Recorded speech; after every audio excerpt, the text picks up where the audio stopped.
Primeiramente, a gente gostaria de agradecer aí a sua presença e disponibilidade. A gente sabe que o seu tempo é bem corrido. A gente agradece aí também a Mila e o Marcelo, que são os seus assessores. O Dionísio estava aí, mas saiu. Queria agradecer a presença do Dionísio também, que é o nosso presidente da CEDIC. Eu vou falar rapidamente aqui como é que vai funcionar o Evaí, o evento de hoje. Nós teremos 2 mediadores. Vai ser eu e o Arthur, que está aí na tela, que acabou de falar com vocês. A gente vai fazer bem um ping-pong mesmo. A gente vai fazer umas perguntas, a gente pede uma média de 5 minutos para você responder. Aí eu faço uma pergunta, você responde, depois o Arthur pergunta. No final de cada um, e você responde, a gente vai revezando aí. E os demais presentes da sala, se quiserem fazendo algumas perguntas aí pelo chat, pode ficar à vontade. O Líderes do Futuro, Evaí, é um grupo de jovens lideranças de Colatina, né? A gente tem como objetivo formar jovens lideranças empresariais comprometidas com o modelo de organização econômica, social e política para Colatina, Espírito Santo e o Brasil, baseados no ideal democrático de liberdades e garantias individuais subordinadas ao Estado de Direito, né? A gente tem alguns valores dentro do nosso grupo, que é a economia de mercado, liberdade, democracia, responsabilidade social, individual, direito à propriedade privada e entre outras coisas. Eu vou passar aqui a bola para o Arthur, que ele vai fazer uma apresentação do seu currículo, que é bem extenso, e aí daqui a pouquinho a gente já segue para as perguntas e começa o evento. Arthur. Deputado, boa noite. Prazer enorme para mim estar aqui. Estou com alguns colegas de trabalho meu aqui. Confesso que eu passei a acompanhar mais o trabalho do senhor depois que eu entrei na cooperativa. Trabalho na Cressol. Então, assim, tudo que o senhor defende do cooperativismo, para nós, o senhor é um dos marcos, assim. Então, vou apresentar um pouco do seu currículo. Eu sei que, assim, aqui está apenas um mínimo de tudo que eu sei que o senhor já fez aí. Então, Evair Vieira de Mello, técnico agrícola pelo IFES, Campos de Alegre, formado em administração de empresas com MBA em gestão de projetos pela FGV, atuou no Programa Estadual de Melhorias de Qualidade do Café, referendado como uma inovação. O café capixaba se tornou uma marca de qualidade. Entre 2009 e 2014, presidiu o INCAPé, Instituto Capixaba de Pesquisa, Assistência Técnica e Extensão Rural. Nesse período, elaborou o planejamento estratégico, estruturou o quadro de pessoas, os escritórios regionais e propôs uma reforma administrativa e organizacional. Com esse trabalho, foi ampliada a utilidade do órgão para os capixabas. Presidiu o Conselho Nacional das Entidades de Pesquisa Agropecuária, o CONCEPA, e a partir de importantes parcerias, foram feitas uma ampla reformulação da pesquisa agropecuária brasileira, fortalecendo a ciência e a inovação. Em 2014, deputado federal incentivado pelo segmento de sua classe de atuação e pelas comunidades em que está inserido. Conseguiu sancionar 2 leis voltadas para a agricultura no Brasil. A Lei 13.680, de 2018, que desburocratiza a produção e venda de queijos artesanais e embutidos de origem animal. E a Lei 13.710, também de 2018, que cria política nacional de incentivo à produção do cacau de qualidade. Também teve a sanção da Lei 13.508, de 2017, que institui o Dia Nacional do Ciclista, celebrado anualmente em 19 de agosto. Por conta do reconhecimento que obteve em seu primeiro mandato, foi reeleito deputado federal em 2018. Em 2019, se tornou membro das seguintes comissões permanentes: Comissão da Agricultura, Pecuária, Abastecimento e Desenvolvimento Rural, Comissão de Finanças e Tributação, CFT, Comissão de Turismo, a CETUR, Comissão de Viação e Transporte, a CVT, Comissão de Trabalho, de Administração e de Serviço Público, nas frentes parlamentares, presidente da Frente Parlamentar do Cooperativismo, presidente da Frente Parlamentar Mista do Comércio Internacional e do Investimento, a FRECOMEX, segundo presidente da Frente Parlamentar da Agropecuária, vice-presidente da região Sudeste da Frente Parlamentar do Turismo e vice-presidente da Frente Parlamentar do Café. Então, um breve currículo do deputado. Deputado, se eu quiser dar uma boa noite, um bem-vindo para o pessoal aí, depois eu devolvo a bola para o Dante, onde a gente já vai começar o debate aí. umas perguntas que nós temos para o senhor nessa noite. O meu boa noite, obrigado. Tenho que agradecer muito a oportunidade de estar conversando com todos vocês. Para a gente é um momento muito inspirador. Queria eu ter, imagino, a nossa idade, eu queria ter na idade de vocês a oportunidade de ter debatido com o parlamentar. Imagino que vocês vão fazer isso com outros parlamentares, com outras pessoas, porque isso realmente faz muita diferença. Agradeço a oportunidade, conheço, de certa forma, o movimento, a organização de vocês, os fóruns que vocês participam, eu sou um admirador.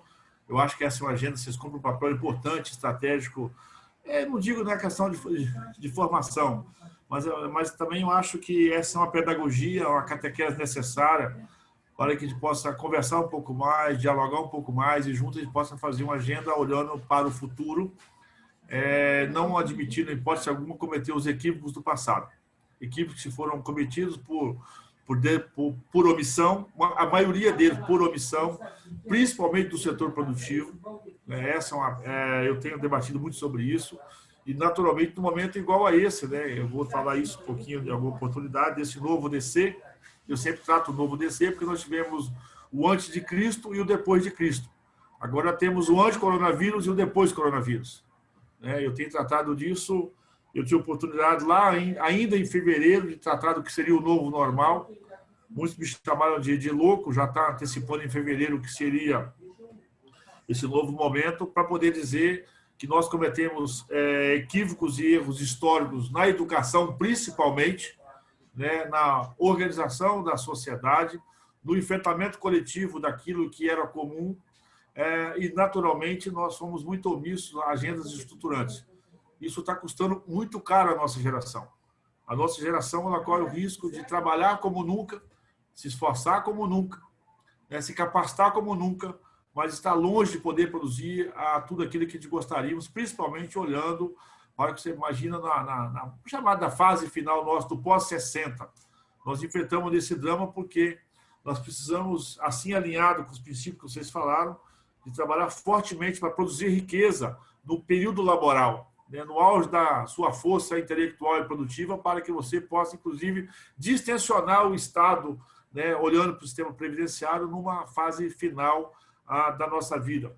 Enfrentamos o desespero nosso para com a aposentadoria, para com o sistema previdenciário, ele é fruto, inclusive, de você não ter condições de ter acumulado, não vou dizer riqueza, mas acumulado gordura para você queimar na sua fase final. E daí você joga para o Estado a responsabilidade de lhe dar garantia de educação, saúde, segurança e condições de vida. Então, eu acho que vocês fazem um fórum importante, essas premissas importantes, e, naturalmente, eu quero já me colocar à disposição para estar aqui no parlamento, para aquilo que for necessário, da produção legislativa, disso que vocês pregam. Na verdade, para mim, soa como música, porque possivelmente muitos de vocês nem sabiam que eu existia até eu estar no parlamento.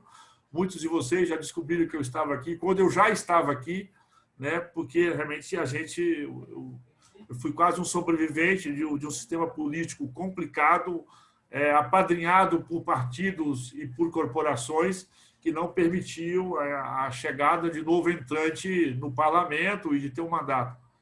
Eu fui realmente uma figura estranha no processo eleitoral de 2014, quando, de certa forma, por conhecer as regras, a minha formação por gestão de projetos, ou seja, estava bem planejado, teve um pacto realmente com segmentos muito bem focados, no qual eu atuava fortemente, principalmente a agricultura e o cooperativismo, e permitiu que eu chegasse no mandato, então, em 2014, e também, de certa forma, até silenciosa, vamos dizer assim, consegui retornar ao parlamento já em 2018 para o meu segundo mandato. Então, assim, eu me sinto um sobrevivente, mas quero colocar tudo aquilo que eu aprendi, tudo aquilo que eu passei à disposição de vocês. A minha agenda, vocês falaram aí dos valores de vocês, é o que me motiva a estar aqui.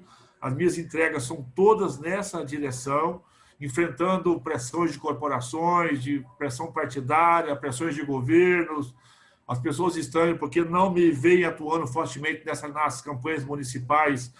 Quem que é o seu prefeito, quem que é o seu vereador, eu tenho outro alinhamento, então isso às vezes As pessoas ficam até assustadas quando eu digo que eu faço política fora dessa estrutura, porque existe um espaço para poder atuar. E, naturalmente, minha responsabilidade aumentou muito esse ano agora, quando, no início da pandemia, o presidente Jair Bolsonaro me chamou para assumir a vice-liderança do governo aqui na Câmara dos Deputados, num momento difícil, que o país mais precisava, um momento muito turbulento, e sem abrir mão de princípios e valores, assumir essa missão e ajudar, assim, a pacificar o país, mantendo o ritmo das reformas, das mudanças, das votações e fazer o enfrentamento necessário. Então, eu estou à disposição de vocês para falar com o coração, para falar do meu dia a dia, para falar de tudo que eu faço e pedir ajuda, né? Eu sempre digo, eu preciso primeiro de orações e depois de muito subsídio para fazer o enfrentamento também com conteúdo, né, e com entregas daquilo que for feito. Realmente, eu tenho que alinhar o discurso, a prática e a minha fala. Porque muito no parlamento, às vezes, você vê discurso, mas nos bastidores tem uma outra prática. Você vê o discurso, depois você vê que o alinhamento operacional do dia a dia é de outra forma. Isso desestimula essas pessoas. Eu quero ser uma ferramenta de estímulo para vocês, ou seja, existe mandato fora da política tradicional. É possível fazer, né? Não ser refém disso que nos trouxe até aqui. Então, eu quero botar à disposição e muito motivado por todos vocês, para que vocês realmente possam nos ajudar, em tese, né, a colocar essa agenda que vocês colocaram aí, que é os princípios e valores, para que possa realmente... É o meu sonho. Se eu conseguir ajudar um pouquinho, eu digo que o meu legado já vai ficar para ir para a história, e que sabe, daqui a pouco vocês estão no meu lugar aqui e possam dar continuidade a esses projetos. Aí, belas palavras do nosso deputado. E a gente vai até umas 8h05, tá bom para você? Pode. Aí você é mais... Nas respostas eu vou ser mais... Eu vou ser objetivo, que aí facilita também até para... Eu queria interagir também, né? Na verdade, eu sou... Aqui é bem informal, pode ficar tranquilo, é um bate-papo. Vamos lá, Evaí. Até a dimensão única, né? Eu não sei, mas eu sempre digo, profissionalmente, apesar de tudo isso, profissionalmente sou provador de café, né? Então, até isso, até o ministro ontem acabou fazendo uma brincadeira comigo lá em Vitória, lá me chamando de acelerado, que ele acha que é cafeína demais. Você teve com o meu padrinho ontem, o Jorge Nick, lá na... Opa, e o meu também. Ministro. Evaí, então o nosso tempo... E vascaíno como ele, como o pai dele. Eu também sou vascaíno. Isso aí é... Time a gente não escolhe. O avô manda torcer e se não aceitar, ele deserda. O nosso tema hoje é futuro do Brasil e a importância das reformas tributária e administrativa para o desenvolvimento.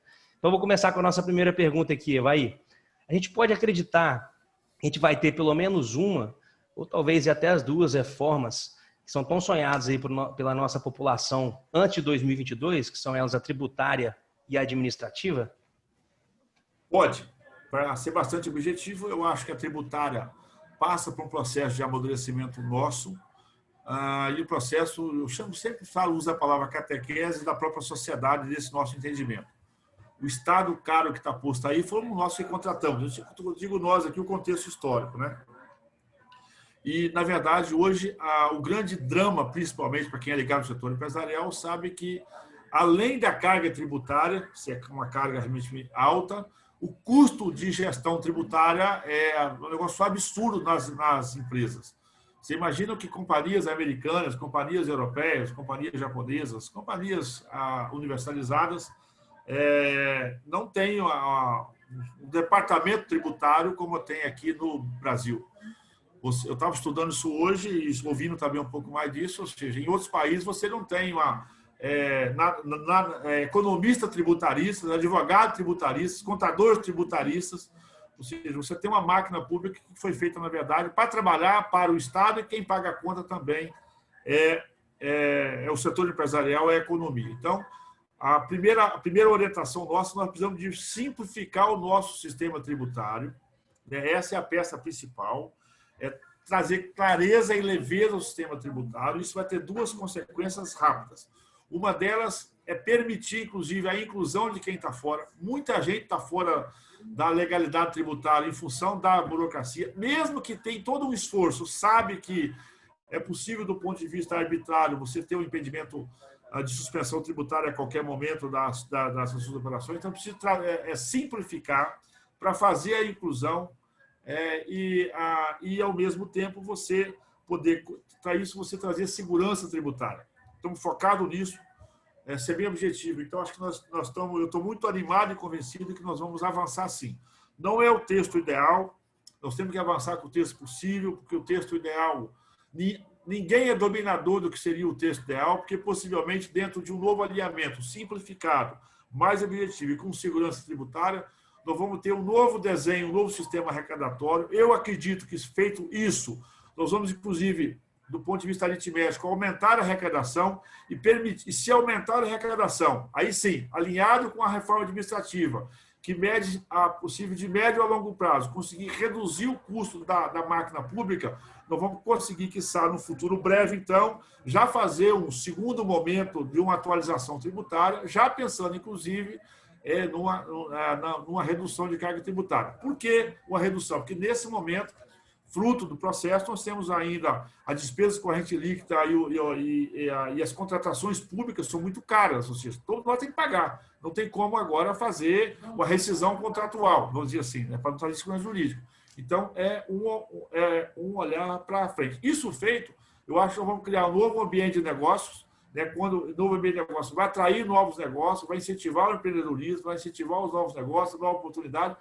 Mas, acima de tudo, como na Previdência, vamos incentivar a legalidade. A legalidade não é só porque a pessoa quer sonegar. Não, o sistema é confuso, é complexo, se perde muito, é muito benefício localizado, é muito incentivo localizado, é muita coisa especial. Então, tudo isso vai criar um ambiente. Mas, então, eu acredito. E a reforma administrativa vai na mesma direção. Eu sou defensor, inclusive, aqui na casa, que tem que passar o rodo na reforma administrativa, não tem que ficar ninguém de fora. Nós não podemos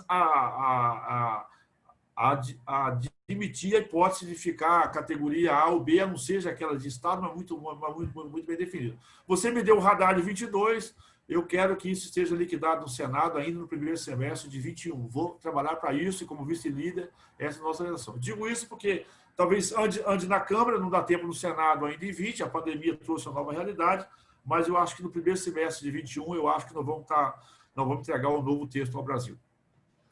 Obrigado, deputado. Passa a bola agora para o Arthur fazer a segunda pergunta. Deputado, como eu já falei no início aqui, eu vivo o cooperativismo e eu sei que o senhor defendeu isso, defende, criador de muitos debates nesse sentido, e minha pergunta vai nesse sentido. Nós sabemos o quanto dessa defesa que o senhor está na frente parlamentar do cooperativismo, e eu queria saber qual a sua visão sobre o cooperativismo no Brasil hoje, onde a gente vê o quanto esse segmento tem crescido, tanto no cooperativos de crédito, que é onde eu estou inserido, cooperativo agropecuário, todo esse sistema cooperativismo, assim. Como que o senhor vê esse crescimento no Brasil? A gente já chegou num auge? Isso vai continuar crescendo? E também nós sabemos que a legislação do cooperativismo é uma lei de 1970 ainda. Existem alguns projetos de lei, mas, assim, existe algo próximo para mudar essa lei, para atualizar essa lei? Acho algo extraordinário, Arthur, a sua pergunta, e é ótimo tratar disso num fórum igual a esse. Nós precisamos de um modelo para que possa organizar a sociedade, principalmente o setor econômico, financeiro e produtivo. O Estado não dá conta de fazer isso e, naturalmente, também não dá para você trabalhar de forma liberado para que você não tenha uma organização fora do Estado para fazer essa organização. Testados os modelos, vocês conhecem de economia, né, do socialismo, do capitalismo, enfim, eu não preciso entrar na seara. Qual é a doutrina que foi ao longo do tempo que conseguiu sobreviver, fazendo esse diálogo de organização produtiva, né, fazendo distribuição de renda, que é o grande desafio de todos nós, e possa realmente organizar as pessoas como a ferramenta auxiliar do Estado. A doutrina testada no mundo e que foi aprovada, que por sinal é a única doutrina que tem aumentado a sua participação no mercado global, é a doutrina do cooperativismo. Nós temos um problema histórico, principalmente no Brasil e no Espírito Santo, que isso tem que ser entendido. Qual é esse problema? A origem do cooperativismo no Brasil e no Espírito Santo foi muito linkado, inicialmente, à Igreja Católica, do qual eu sou católico, e também, de certa forma, à Igreja Luterana. que trouxe essa experiência europeia como organização da comunidade, tudo isso mais.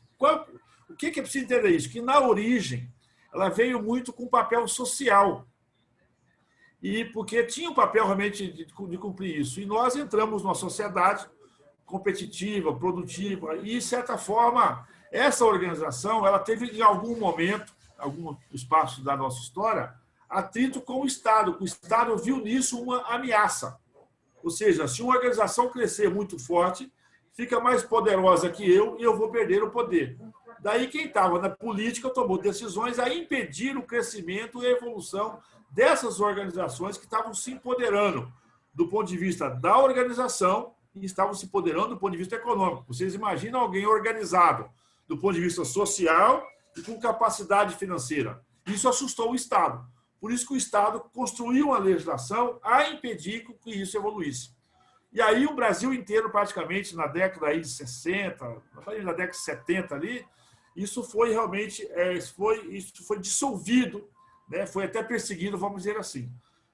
Mas, em função da organização, principalmente de algumas comunidades, e preciso aí de ressaltar, principalmente comunidades, estou falando aqui do Brasil todo, né, as de origem mais europeias, não abriram mão disso e conseguiram fazer esse enfrentamento e conseguiram sobreviver e a forma que está aí. Portanto, eu acredito que a única doutrina capaz de nos organizar como sociedade, a partir daqui, é a doutrina do cooperativismo. Se olhar os grandes bancos holandeses, os grandes bancos americanos, os grandes bancos alemães, os grandes bancos ingleses, né? E no Brasil, a história mais recente, talvez por não ter vivido outros traumas, é as nossas cooperativas de crédito. Tanto Sicoob, tanto Sicredi, como Cressol. Ou seja, são que é a gestão mais difícil da sociedade, é a gestão financeira. É um negócio que nós não temos formação, nós tínhamos todo esse nosso arranjo e também, deixa eu até pegar aqui, que está aqui posto na minha mesa, depois as cooperativas ligadas do mundo agro, principalmente as cooperativas que conseguiram evoluir para a agroindustrialização. Estou dizendo aqui do agro e do crédito, mas posso falar do sistema de saúde, né? O sistema Unimed é um sistema que se mostrou capaz, né, de organizar médico, que é um negócio, desculpa, né? Se tem algum médico aqui, vocês imaginam organizar médico, né? Um negócio meio desafiador. Né? A Unimed é um sistema interessante, o Sicredi, Sicoob e Cressol, nesses três arranjos, a capacidade de crescimento na pandemia, né? E pegar cooperativas, por exemplo, aqui, eu fui aqui, ó. E às vezes eu até me empolgo, às vezes, com esse tema, porque os resultados são...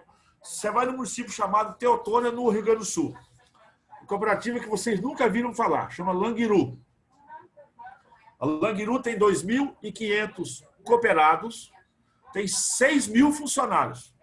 2.500 cooperados, tem 6.000 cooperados.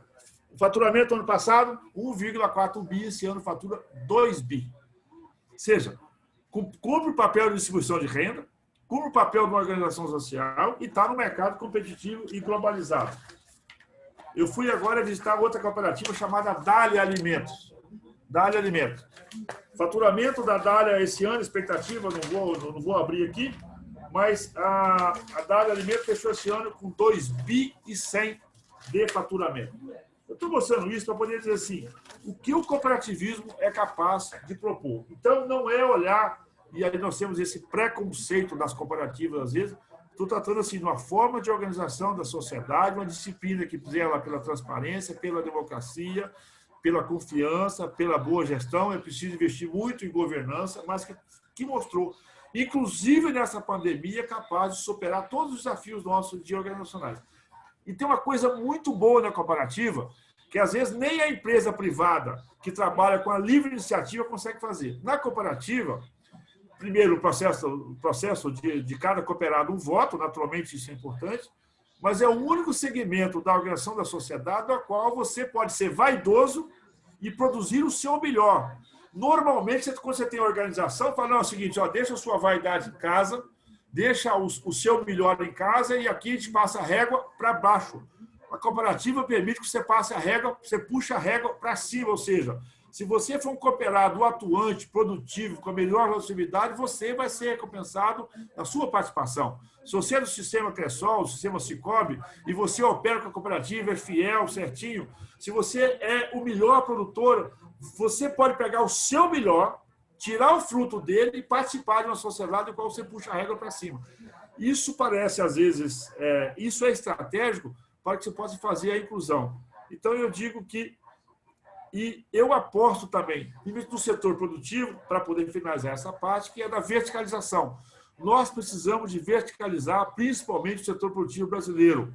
O setor produtivo verticalizado, ele permite assistência técnica, ele permite legalidade, permite um dinheiro muito mais barato, ele permite as equalizações de seguro com muito mais garantia, ele tem um alinhamento para que cada um possa cumprir a sua etapa no processo, então ele organiza a sociedade. Então, fora algumas figuras iluminadas que têm sucesso sozinho na nossa vida,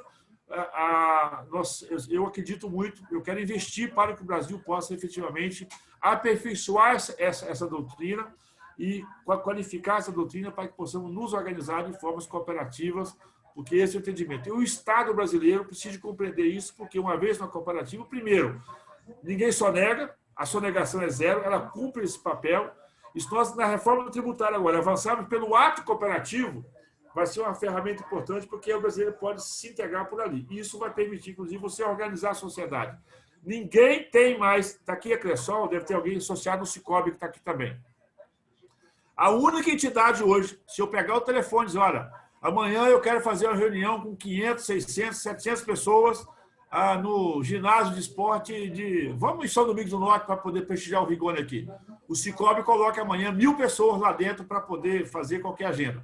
A Igreja Católica não coloca, o governador não coloca, o prefeito não coloca, a Igreja Evangélica não coloca, partido político nenhum coloca. Ou seja, se uma entidade tem uma capacidade de mobilização igual a essa, mostra que ela tem credibilidade, força, confiança, e é por ela que nós temos que operar. Excelente, deputado. Obrigado. Como que é bom a gente conversar com quem entende do segmento assim. Dante, fica à vontade. Depois do Dante, aí o Dante fazendo, a gente já vai passar para as perguntas do pessoal do chat aqui. Oi, vai, só como informação, o Dionísio, que é o nosso presidente da CEDIC, Associação Empresarial de Colatina e Região, ele é médico, ele está aí conosco. Fui diretor da Unimed 8 anos. Fui diretor da Unimed 8 anos. E você sabe como que é difícil a reunião de médico, né? Deve ser um negócio desesperador. O que mais me deu problema eram os médicos, não era a população, não era o judiciário, eram os médicos. O cooperativo era eu e o Paulo Foleto, pai do Estevam, que está aí, também sou companheiro de bancada. E deve ser vascaíno. Vascaíno também. O Vasco aqui está com força total. Oi, Vai. Eu vou pegar aqui uma pergunta do João Paulo, depois eu já vou emendar aqui também com um assunto que tem a ver com a pergunta dele. A pergunta dele é o seguinte: a simplificação, no seu ponto de vista, é facilitar a forma de cálculo, pagamento, etc., ou é a unificação de impostos? E eu queria depois já aproveitar o embalo. E na reforma da Previdência, a gente teve uma aprovação muito ampla. Na Câmara foram 179 votos a favor. Me corrija se estiver errado, né? No Senado foram 60. Eu queria saber se acha que a gente vai ter essa robustez quando a gente colocar em pauta lá a reforma tributária e administrativa.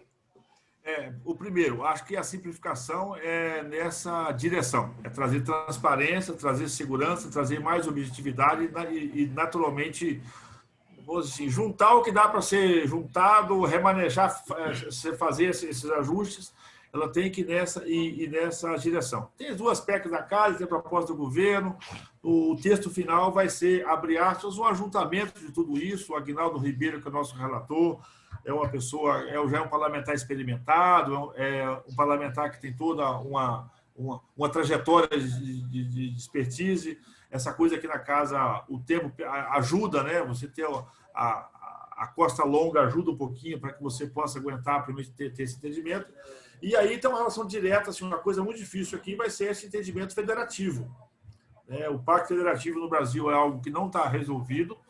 O Brasil tem incentivos fiscais e tributários regionais que não está resolvido, e talvez esses interesses de vaidades locais e regionais pode ser o grande entrave para que possamos avançar num texto olhando para o país. Então, acho que não vamos ter uma proposta de ruptura. Eu acho que não vamos ter. Por isso que eu sou muito animado que nós temos que avançar, como futebol americano e avançando jardas. Claro que o touchdown é o nosso sonho, o nosso objetivo. Nós temos que ter calma, porque quando você mexe no sistema tributário, e no Brasil o sistema tributário virou um grande negócio, você, infelizmente, tem que fazer um enfrentamento de interesse, de vaidade, de corporações. É quase que como o médico está aqui, o Dionísio, e o Estevão não é médico, mas tem na família médico, bioquímicos, Nós estamos mexendo no DNA. Mexer em DNA é um negócio perigoso, porque tem muita coisa no Brasil que existe hoje, que com a reforma tributária pode não ser mais interessante, e aí e da mesma forma tem muita coisa que não é interessante hoje, mas que na nova modelagem tributária passa a ter competitividade. Tem muita coisa que está numa região da Sudene, por opção Sudene, que no sistema tributário possa se tornar também competitivo fora da Sudene, ou vice-versa, o Sudão, o Sulframa, seja lá o que for. Então, é preciso, eu acho que, nesse caso, eu acho que nós temos que ter calma e cautela, mas ter uma persistência a todo tempo e a toda hora, para que você tenha que olhar para municípios, para estado, para regiões e para esses eventos, como Zona Franca de Manaus, como Sudene, Sulfran, essa coisa tudo isso mais. Então, essa é a maior dificuldade. Então, por isso que o Pacto Federativo também tem essa redistribuição, e, acima de tudo, ter um governo que, naturalmente, vai ter que a União, se em algum momento, na consequência, tiver uma distorção, ela vai ter que ter palavra e realmente honrar para que o ente federado também tenha as suas garantias, e aí a gente vai fazer essas novas adequações. O maior problema que eu volto a dizer é essa questão federativa. Dito isso feito, eu acredito no número, inclusive, maior do que foi a Previdência. Obrigado, Evair. Arthur? Então, eu não tenho mais pergunta, não, mas eu tenho uma dúvida, na verdade. Deputado, o senhor falou dessa... que é todo esse processo, assim, do texto. Como que funciona esse processo? Chegou o projeto na Câmara. Aí o pessoal vai votar, não, eu não concordo com isso, eu concordo com aquilo. E em que momento que chega o ponto, não, agora o texto final é esse? Rapaz, eu cheguei aqui na casa, eu sou gerente de projeto de formação, a minha vida sempre foi muito pautada nisso. Meta, resultado, controle, risco, ativo, ponto forte, ponto fraco, stakeholder, essa coisa da gestão de projeto. Alguém deve ter esse alinhamento, a minha vida é mais ou menos organizada assim. Aí eu cheguei aqui na casa, todo animado, deputado novo, fresco, cheio de empolgação, falei, é fácil. Você falou em 3 leis, eu acabei aprovando 5 depois, naturalmente, no segundo processo, e agora eu mudei um pouco a minha plataforma, para até me dedicar a grandes temas. Quando eu cheguei aqui na casa, eu não estava em grandes temas nacionais, então peguei os meus projetos e cuidei deles. Segundo mandato, agora eu desloquei um pouquinho o meu mandato para temas nacionais, então você acaba tendo uma outra entrega. Aí fui lá na Secretaria-Geral da Casa e falei, olha, eu queria que você me tenha o regimento da casa, estudei muito o regimento da casa, e pedi lá à secretaria para me mandar o fluxo de processos para que eu pudesse escolher o caminho mais curto, com a cabeça lá no setor privado, para que eu pudesse escolher o caminho mais curto, que eu tinha o objetivo, naturalmente, de aprovar leis e tal, essa coisa toda lá. Então, eu pedi um fluxograma do processo de tramitação do projeto, para que, então, dentro da minha expertise profissional, eu escolhesse o caminho mais curto, que mitigasse os impactos, aquela coisa que a gente aprende certinho, porque eu queria, o mais rápido possível, fazer essa aprovação. E o cara falou, olha, simplesmente, desculpa, deputado, ninguém nunca pediu isso não tem aqui não. Falei, então não vou montar, não tem, não vou montar. Já me senti empolgado, pegar aquilo que eu tinha saído da Getúlio Vargas, estava fresquinho, falei, vamos montar esse negócio. E nós descobrimos que, do ponto de vista regimental, eu vou dizer assim, desculpa a expressão, eu voltei para o próprio rabo. Você não tinha, usando o regimento da casa, você não tinha um fluxo contínuo para a produção legislativa, porque, abre aspas, acordado tudo pode. E eu vou explicar rapidamente isso. Bom, mas basicamente, vou explicar para vocês a loucura que é isso. E tem uma coisa que a sociedade, acho que vocês têm que se dedicar um pouco a isso, a produção legislativa ela está submetida ao regimento interno da Câmara dos Deputados. Não é um documento aberto, é um documento interno da Casa, que só os deputados podem operar com eles. Daí as tais, abre aspas, tais manobras regimentais. Não tem controle externo sobre o processo de tramitação, porque, na verdade, o regimento interno é um acordo, né, um acordo de entendimento para que você possa ter as prerrogativas. Olha, e é um karma. Você imagina quando eu fui votar, eu presidi a Comissão do Saneamento, na comissão especial, eu gastamos 12 horas para poder votar na comissão especial em 30 parlamentares. Vocês imaginam só o dia da votação, né? E aí você imagina que foi Previdência, a comissão especial que eu tive por lá, o saneamento, que eu já falei, a lei do gás, enfim, coisas estruturantes. Mas qual que é o rito da casa? Então eu vou ser assim, simplista. Abre aspas, não importa o que entra. Então, se o texto... É verdade, porque importa o que sai. Então, não, às vezes eu vejo muita gente muito preocupada em cuidar muito antes do que vai entrar ou querer entregar um texto considerado perfeito, porque regimentalmente tudo pode. Descaracterizar, mudar, adicionar, tirar, tudo isso mais. Então, foram apresentadas as duas PECs, a 110 e a 45, que para mim são textos propositivos. O governo apresentou também a sua contribuição. As pessoas dizem assim, mas o governo apresentou um texto... Não. Assim como a Previdência. Esse governo, do qual sou vice-líder, do Jair Bolsonaro e a toda a sua equipe, não é um governo que faz uma persuasão sobre o parlamento. O governo Bolsonaro tem sim um respeito. Eu vivi no governo Dilma, no governo Temer, que foi um desespero. O governo Temer até trouxe conceitos e premissas boas, mas na política foi um caos. O governo Dilma, vocês sabem da minha posição pública, eu estava aqui, então, enfim. E eu sei como que tinha uma política de persuasão, né, isso não funcionava. Então, apresentaram-se os textos, nomeou-se o relator. O relator pode tudo. Ele é a única pessoa que pode apresentar esse texto. Esse texto, nesse caso específico, nós vamos votar. Ele teria uma tramitação como em comissões especiais, montaria-se uma comissão especial, que tem lá tantas sessões para poder fazer, aí vota na comissão, depois ele fica pronto para ir para o plenário. Esse caso específico, nós vamos votar a urgência. O que é votar a urgência? É quando o parlamento, por maioria simples, autoriza que o texto vá direto ao plenário. Por isso que o relator, então, está trabalhando para que, votada a urgência, ele pode ir ao plenário. Fora o kit de obstrução, que é o atraso nas votações, o relator pode, a qualquer momento, acatar aditivos, emendas que acrescentam ou que retiram do texto. Ele é relator. Até o sacramento final, ele tem autonomia de ir ao plenário, né? Pode ser verbalmente, eu acato a sugestão do, então, deputado Arthur de Vargas Oliveira, fez uma sugestão de plenário e eu acato. Isso está valendo, palavra válida do plenário. O Harrison Guerra me fez uma proposta aqui que eu não concordo, então já está acatado. O Henrique me fez uma proposta para que eu retire o texto, eu acato. Então, o relator é o dono, ele é o dono do texto. Os partidos podem oferecer emendas de plenários, emendas aditivas ou supressivas. Então, eles podem apresentar, tem um número de emendas que podem ser apresentadas por partido, aí já não é mais o parlamentar, tem que ser os partidos que podem suprimir alguma coisa ou aditivar alguma coisa. E aí você entra no processo de votação, e aí, por isso que vocês escutam, e que são os destaques, né? Vota-se o texto principal, ressalvados os destaques. Então, você vota o texto, o artigo 1º estava destacado, o artigo 3º estava destacado, o artigo 4º.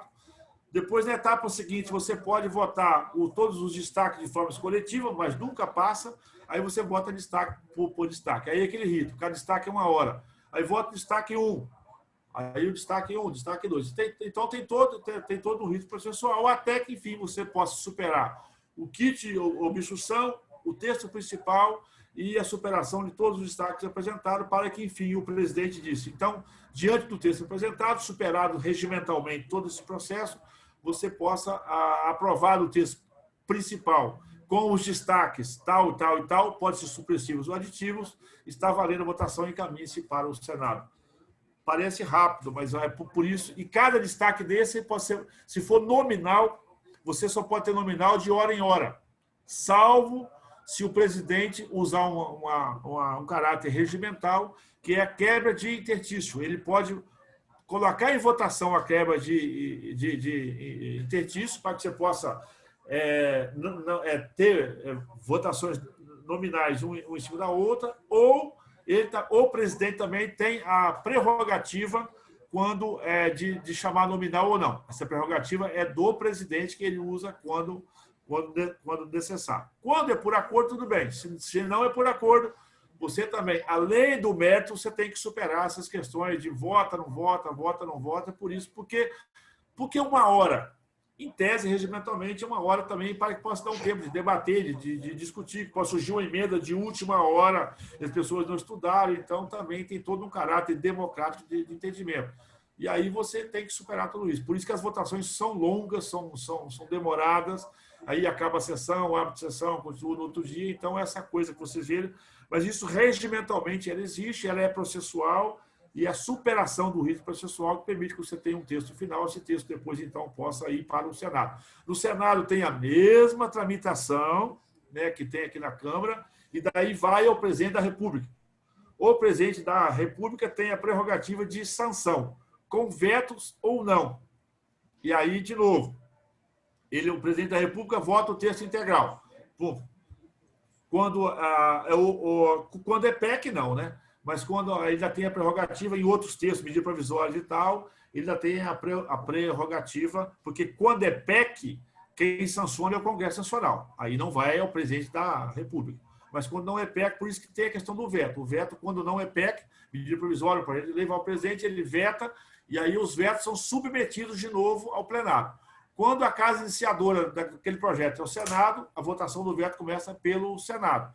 Quando é pela Câmara, começa pela Câmara. Mas quando é PEC, votou no Senado e encerra-se ali, porque PEC é como Constituição, né? A prerrogativa é do Parlamento. Então, regimentalmente, para dizer para você assim, é um trabalho árduo, difícil, cansativo, de persistência, é uma maratona, é uma prova de resistência. Isso foi uma verdadeira aula do sistema político brasileiro, né? Por isso que é quase impossível, né? Eu aprovei 5 projetos de lei no primeiro mandato, considerando que em 19 já entrou os outros processos, mas foram 3 ainda no terceiro ano. Você quase tem que parar a sua vida e se dedicar a isso, porque você tem que...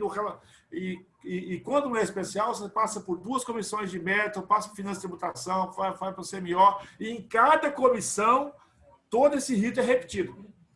Cada comissão, esse rito é repetido. Então, às vezes, por isso que você gasta... Tem leis absurdas, como a terceirização, que ficou 20 anos aqui na casa. Imagina a loucura que é isso. O deputado, a nossa turma aqui, a maioria tem entre 22 e 35 anos, então está todo mundo olhando para 20, 30, 40 anos lá para frente. E ontem a gente teve a visita aqui no estado do nosso ministro Tarcísio, né? A gente teve a inauguração do cais de Atalaia, lá no Porto de Vitória. Renovação do TVV, a inauguração do Atalaia e as visitas às obras da 447 e Mestre Álvaro. Isso, ele foi lá no contorno do Mestre Álvaro, ele visitou a 262 também, né? Não, a 447. 447? Queria que você comentasse a importância da visita aqui do nosso ministro. Não, o primeiro é que o Tarcísio é um quadro extraordinário, quem já ouviu falar, realmente ele é fora da curva. Eu tive a sorte, e foi sorte mesmo, quando eu cheguei aqui em 2015, desculpa, eu estruturei uma frente parlamentar de ferrovias no Brasil, que é um tema que eu não conhecia, mas olhando para o futuro, eu gostava muito. Eu tive a sorte de ter o Tarcísio como meu consultor, né? Na minha sala aqui, o Tarcísio era frequentador assíduo, e foi o cara que me ensinou. O meu professor em Brasília foi ele, em 2015, porque ele é consultor da Câmara, né? E como consultor da Câmara, ele assessora os parlamentares, então ele foi o meu consultor aqui, quando eu queria destravar a duplicação da 101, tratar de 262, de portos, aeroportos, vocês sabem do problema que estava posto no nosso estado, e de ferrovias também. O Tarcísio é um engenheiro, é um cara brilhante, e além de 20 anos de academia militar, que dá a ele a formação de disciplina, ele depois passou no concurso do TCU, conhece burocracia, o TCU para mim é burocracia, depois foi concursado do DENIT e diretor do DENIT, conhece engenharia, conhece obra e é consultor aqui da Câmara, então conhece legislação e política.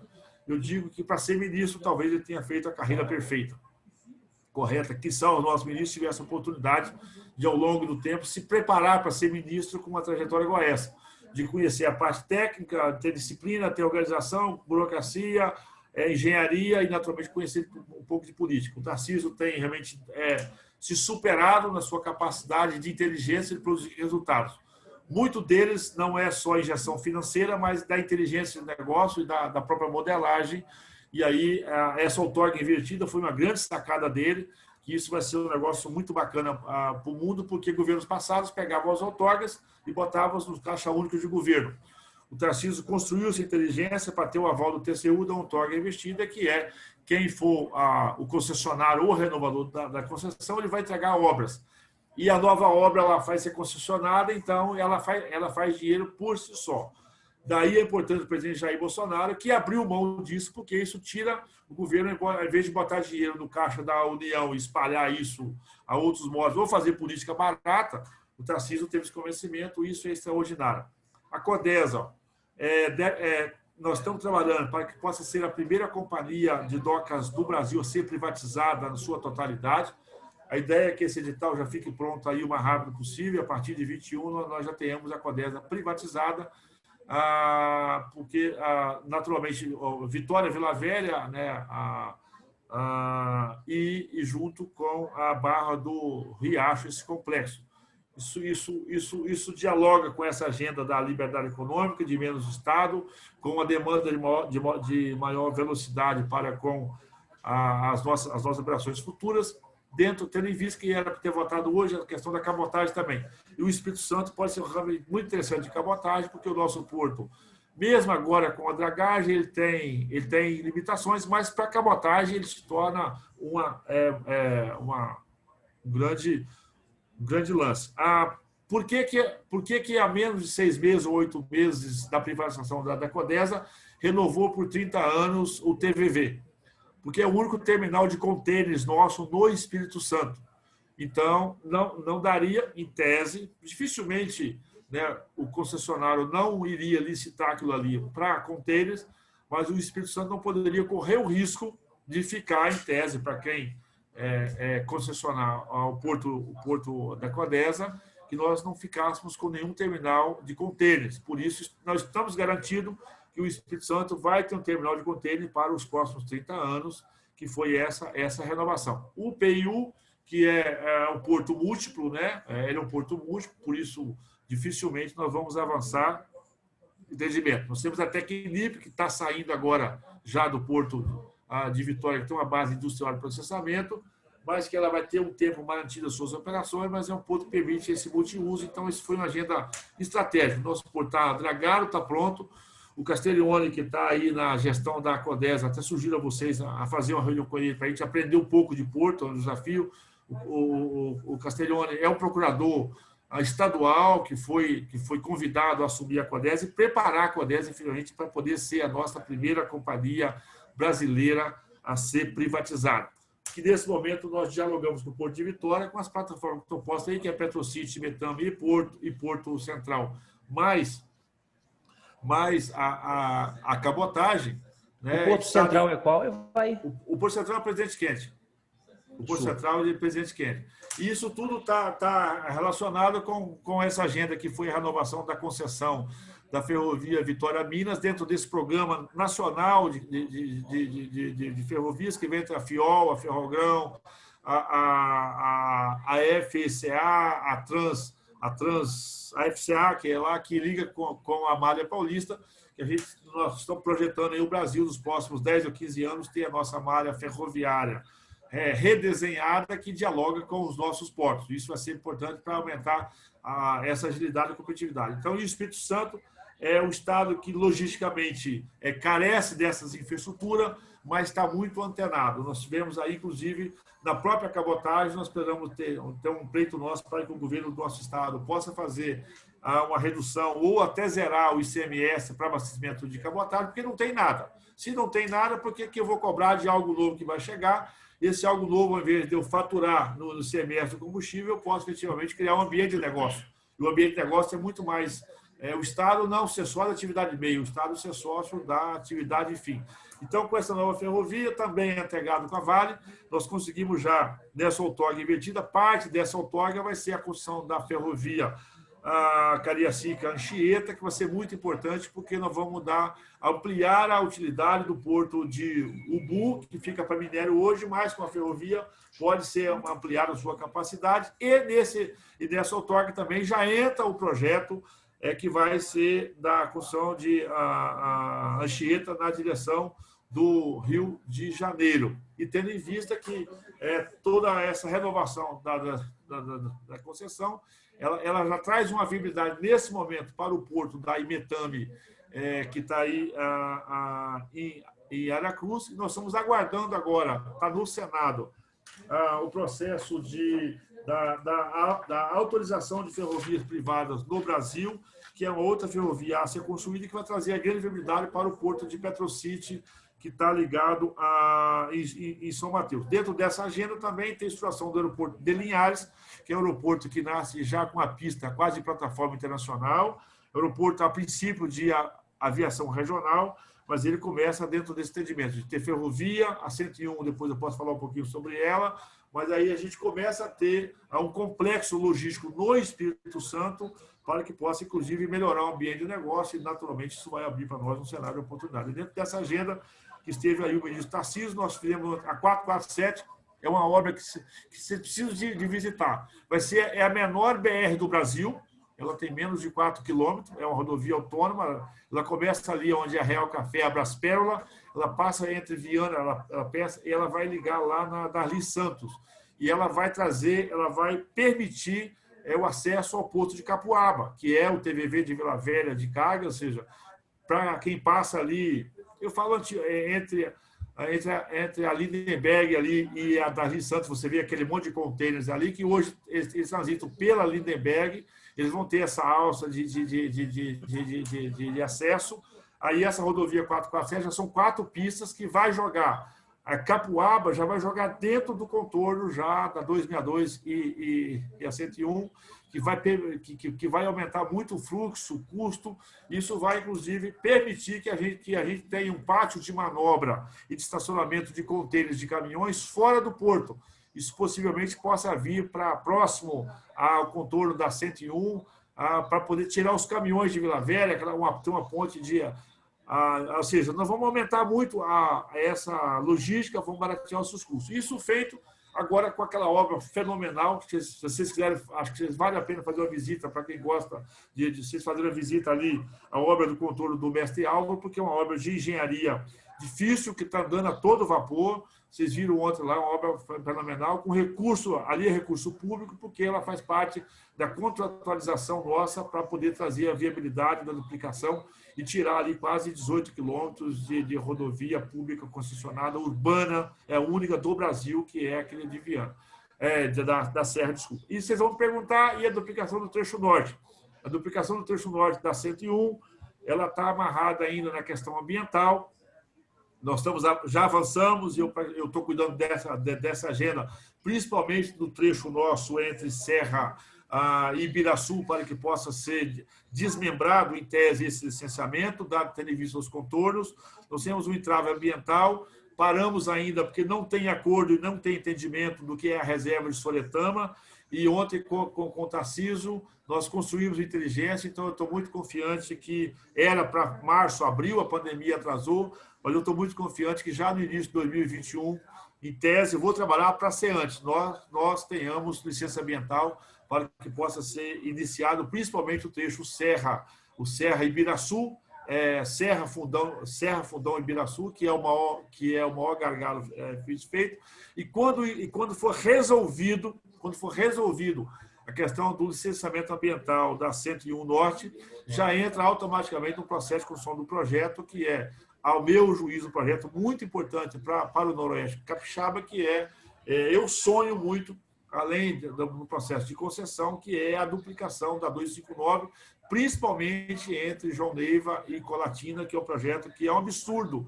Até hoje, esse projeto não ter recebido a atenção que precisa e que merece, mas que agora eu estou muito animado que dentro dessa nossa programação as coisas vão acontecer, tendo em vista o processo nosso agora de concessão da 262, que deve ser finalizado agora já no início do ano de 2021, junto com a 381. A 381 ela é muito competitiva e nós estamos sonhando, achando que colocar as duas juntas pode trazer uma viabilidade econômica. Embora eu acho que o Espírito Santo não pode abrir mão de pensar realmente um projeto de médio a longo prazo, que é a duplicação integral da 259. Para mim, é a grande rodovia, em termos de rodovia do Brasil a ser duplicada, é que ela joga o Centro-Oeste na boca do mar.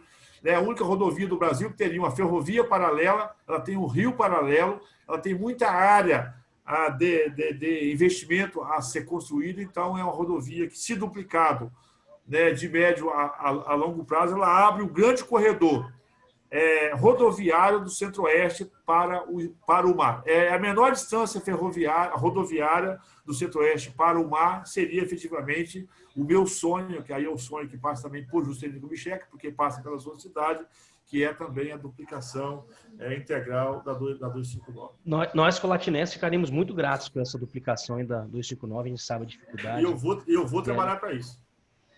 Excelente notícias. Aliás, uma famosa chuva de boas notícias aqui a gente teve agora, né, vai? Inclusive, a gente tem um associado aqui, que é o Júnior Winter. Se um dia ele for deputado federal, ele vai querer o contato aí do Tarcísio para também ter ele como consultor, né? Ô, Arthur, você quer fazer a pergunta da Luciana? Mas assim, eu gostaria. Dante, só para voltar na sua brincadeira, entre aspas, assim, uma boa assessoria é o segredo da produção parlamentar. Se você acertar bom nisso, eu tive muita sorte de ter a ministra Tereza Cristina como minha presidente na Frente Parlamentar Agropecuária. Eu tive a sorte de ter o ministro do Turismo, Marcelo Alves, como meu colega de bancada de turismo. Eu tive a sorte de ter o Tarcísio como meu consultor aqui na Câmara.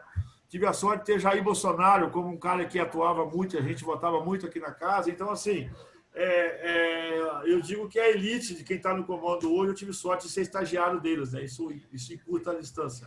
Está explicada a sua eficiência. Arthur, quer ler a pergunta da Luciana? Sim. Deputado, eu também, essas notícias são muito boas para mim, que meu pai é caminhoneiro. Meu pai é puxador de pedra. Então, assim, com essas notícias, eu vejo o sofrimento dele, coitado, quando ele tem que ir para o Porto de Catuaba. Você fala para o seu pai que tem uma briga minha, que eu consegui convencer o ministro, que é mexer no peso entre o eixo para peso total. Ana Paula, o esposo dela, também é caminhoneiro. Olha a felicidade dela.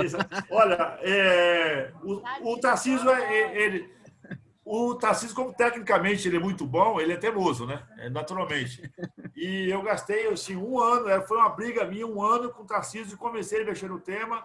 Ele está mexendo no tema e eu espero, em breve, nós tenhamos aí, não ainda o que a gente queria, até você pode ajudar nisso.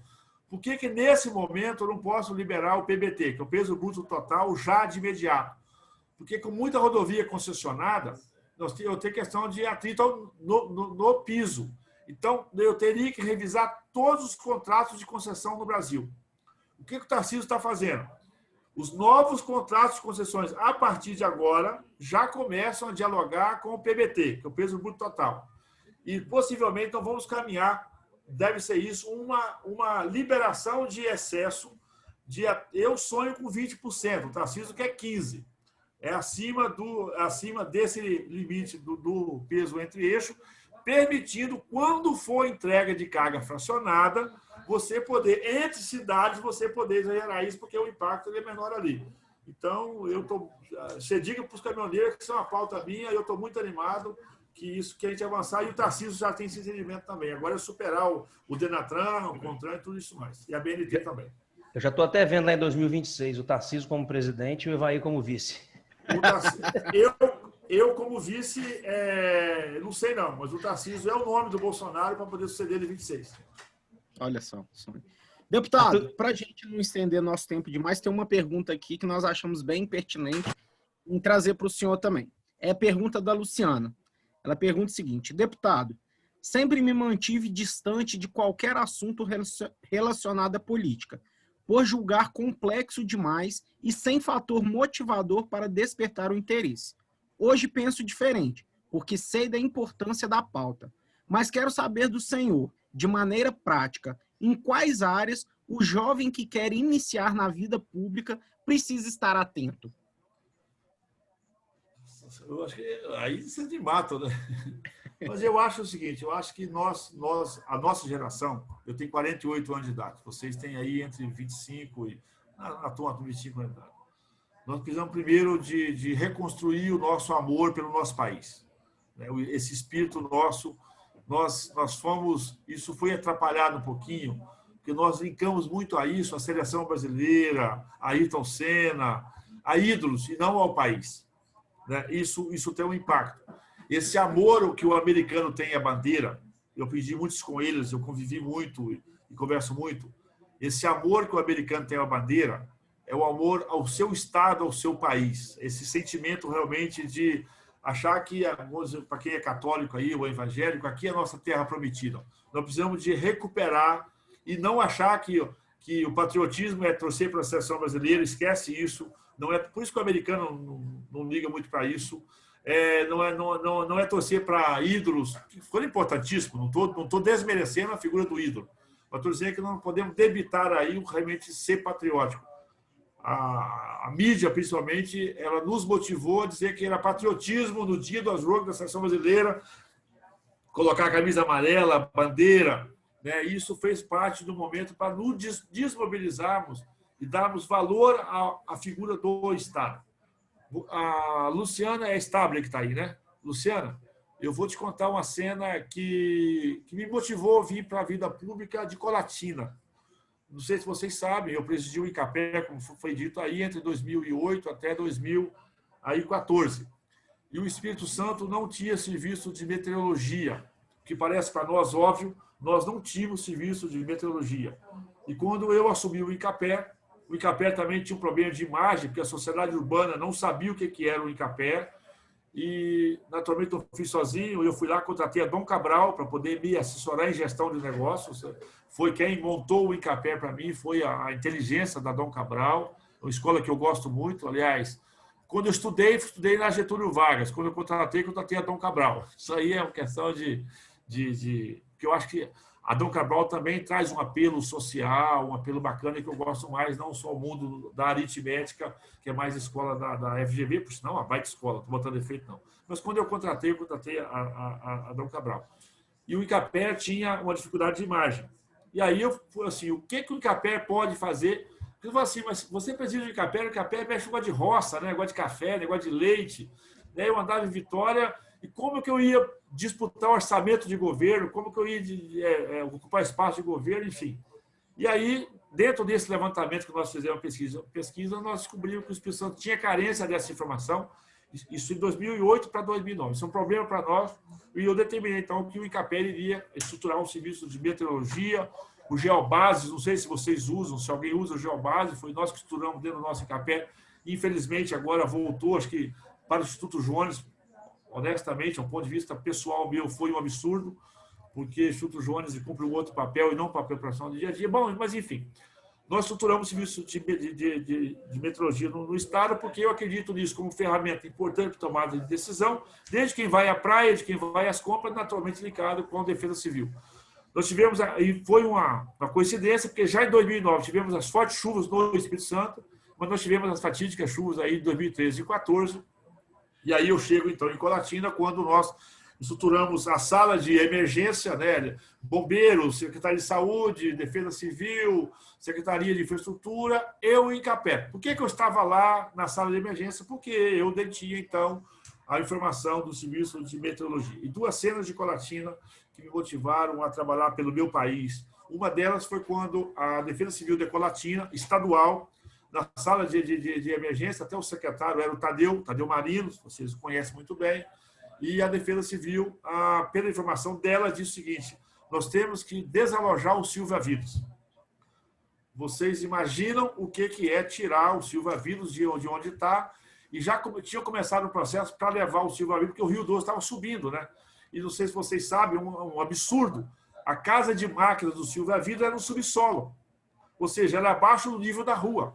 Então, vocês imaginam, a água ia entrar no subsolo, na casa de máquina, o hospital ia fechar, e tive que remover 300 e poucas pessoas e começaram o processo de remoção lá para o IFES, né, que fica na parte alta, e a água não podia chegar no IFES. Se chegasse no IFES, bom, aí, enfim, ia acabar o mundo.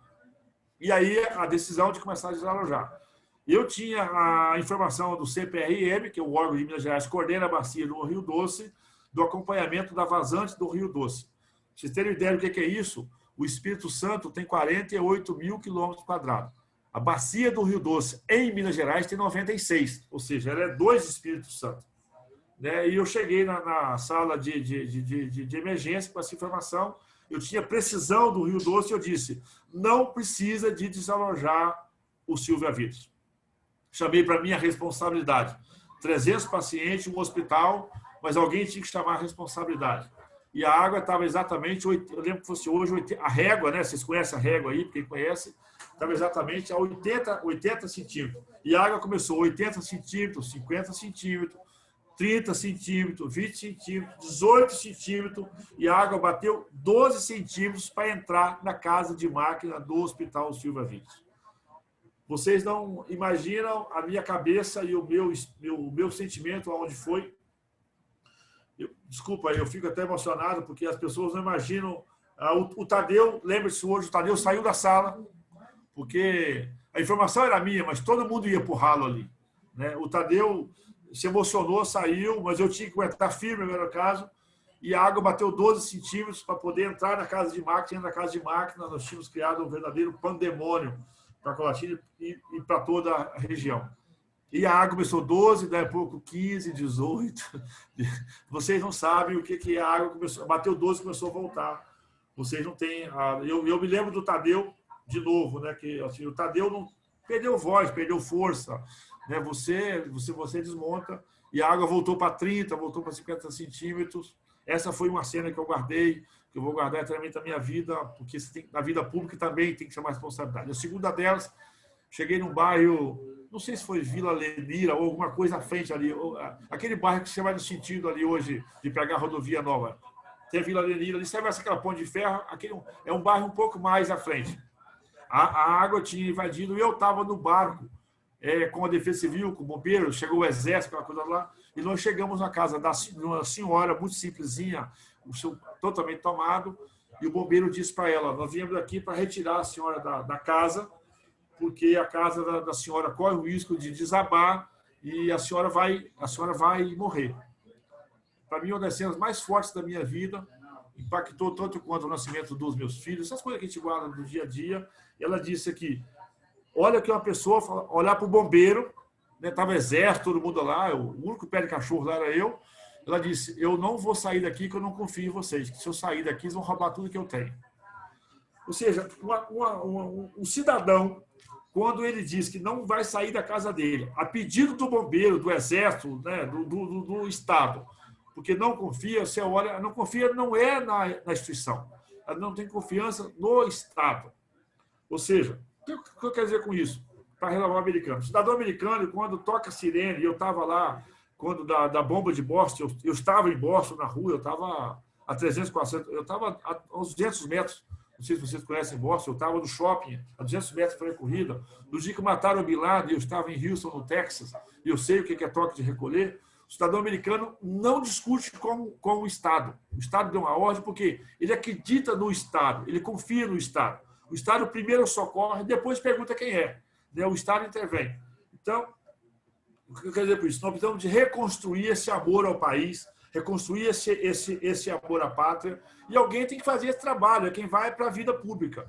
Né? Isso não é fácil, nós somos perseguidos, vocês não sabem o que é enfrentar a rede social, enfrentar calúnia, difamação, uma imprensa que não ajuda. Vocês dificilmente veem entrevista minha na imprensa do Espírito Santo, porque ela trabalha contra. O ministro Tarcísio, ele vai aí, anuncia tudo isso e sai na tampa do jornal. A ferrovia só vai sair em 22. Eu estou no final, início da pandemia, só tenho um ano para tramitação, em vez de, ministro, ao invés da mensagem ser positiva, você só vai sair em 22, você conseguiu arrumar o caos, né? Como se fosse o fim do mundo. Então, desculpa eu ter alongado contar essas histórias, porque assim, nós precisamos de reconstruir esse amor à pátria e, acima de tudo, vir para ter um Estado que tenha utilidade. Aprendi com a Fundação Dom Cabral. O Estado tem que ter utilidade e solução para a vida das pessoas. As pessoas têm que voltar a confiar na polícia, voltar a confiar nos professores, voltar a confiar no Corpo de Bombeiros, na Defesa Civil. O Estado brasileiro tem que reconstruir seu papel de confiança e não simplesmente ser um Estado refém de corporação, refém de vaidades, refém de interesses. Por isso tem que ter projetos de continuidade. O maior orgulho do presidente Jair Bolsonaro é dizer: eu estou entregando obras que os outros começaram. Eu estou entregando obra que estava inacabada. Isso não é feio. Isso é nossa obrigação. Eu não aguento mais uma rodovia parada, uma obra parada, um hospital parado, uma escola parada. Primeiro, obras que foram começadas sem ser pactuado com a sociedade. Eu fico indignado no Espírito Santo quando tem um estádio de futebol que vai custar 500 milhões de reais, mas esqueci de perguntar se tinha gente para poder jogar e para que aquilo iria servir. Fizeram um batomuxe dentro do mar, que aquilo é um batomuxe, desculpa a expressão, que se fosse pactuado com a sociedade, aquele é outra vergonha. Nós tivemos a capacidade, nós temos um dos melhores aeroportos do Brasil em termos de utilidade. Mas todo mundo sabe que eu trabalhei muito para que o aeroporto não fosse na região metropolitana, fosse fora de Vitória, para fazer fluxo reverso. Nós temos um aeroporto hoje fenomenal, está ótimo, tudo certo, mas poderia ser muito melhor se esse mesmo aeroporto fizesse fluxo reverso. Fizeram um São Lucas no centro da cidade. Faz-se um hospital, que é o pronto-socorro do nosso estado, um lugar que tem estacionamento, é fluxo contínuo, quem é de gestão sabe. Tudo que tem segurança tem que ser fluxo reverso. Então, assim, fizeram a sede da Petrobras no centro de Vitória. Ou seja, por isso que nós precisamos de gente treinado, capacitado, com o espírito de alguns fatos, de desentortar. Então, recuperar essa imagem do Estado e fazer as reformas, as votações, os entendimentos, para que a nossa geração tenha um Estado mais leve e cheio de oportunidade, para que Colatina possa ser, não sei se vocês sabem, eu moro em Venda Nova, né? Lá mora o Chico Foleto, que é vascaíno assim como eu, que é o tio do Estevam, sofremos juntos lá, vocês e seus primos somos sofredores de uma mesma agenda, porque naturalmente no novo normal o Vasco voltou a ser como era, né? Eu fiquei muito preocupado, né? Quando a pandemia estavam bem, voltou ao normal, o Vasco começou a voltar como antes, mas enfim, a única coisa que voltou a ser como antes é o Vasco. Então, para poder dizer assim, dentro desse espírito, eu quero motivar vocês, assim, vocês percebem, eu falo até com um pouco de emoção, porque assim, eu tô abrindo mão, eu tenho profissão, poderia estar no setor privado, é muito mais confortável, estou longe da família, dos amigos, do conforto do dia a dia, aceitando uma agenda exposta, que você fica exposta, né? Eu sofri com impeachment, Gente, nós não conseguimos regularizar o home office na reforma trabalhista. Aí veio a pandemia, ninguém perguntou se o home office era legal ou não, né? E quem que quer continuar no home office? Quem era contra a regularização dele lá? As pessoas não ligam isso com isso. O funcionalismo público que não queria regulamentar o home office, as corporações públicas que não queriam regulamentar o home office. Lá quando nós fizemos a reforma trabalhista, é a mesma agora que não quer voltar a trabalhar, que está achando que o home office é uma boa. Então, ou seja, não dá, né? Aí, desculpa. Mas esse enfrentamento tem que ser coletivo, tem que ser organizado, tem que ser realmente muito justo para que a gente vá avançando. E aí permite interesse e tal, tudo mais. Então, assim, desculpa até ter me alongado um pouco mais, mas até para poder expressar um pouco assim, não nos abandone. Não abandone o político. O cara que tem o político mais importante nesse país chama-se deputado federal. Falei isso hoje. O cargo mais importante desse país não é de presidente da República, não é de governador, não é de presidente do Senado. O cargo mais importante desse país, ou muda a Constituição, é estrategicamente o presidente da Câmara dos Deputados. Esse é um cargo que nós temos que estar tendo. E como que nós vamos ter um bom presidente da Câmara dos Deputados? Elegendo bons deputados federais. Quem pode votar a gente? Isso passa desapercebido. Nós gostamos muito de olhar para o executivo, mas nós damos muito pouco valor ao legislativo.